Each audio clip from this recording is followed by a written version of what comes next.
फकीराने आपल्या समाजातील लोकांचे कल्याण करण्यासाठी ब्रिटिश राजवटीविरुद्ध आणि जातीयता व जातीयवादाविरुद्ध अथकपणे संघर्ष केला।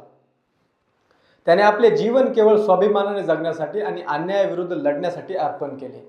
त्याचा तो संघर्षवादी वास्तववादी लढा लोकशाहीर अण्णाभाऊ साठे यांनी महामानव डॉक्टर बाबासाहेब आंबेडकरांना अर्पित केला आहे।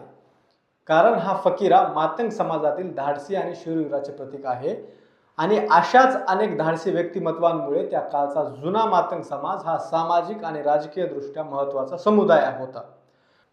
कारण हा फकीरा मातंग समाजातील धाडसी आणि शूरवीराचे प्रतीक आहे आणि अशाच अनेक धाडसी व्यक्तिमत्वांमुळे त्या काळचा जुना मातंग समाज हा सामाजिक आणि राजकीय दृष्ट्या महत्त्वाचा समुदाय होता। त्या फकीराने मातंग समाजाच्या राजकीय आणि सामाजिक संघर्षाचे प्रतिनिधित्व केले आणि म्हणूनच त्या फकीराचा संघर्ष आजही मातंग समाजाला आणि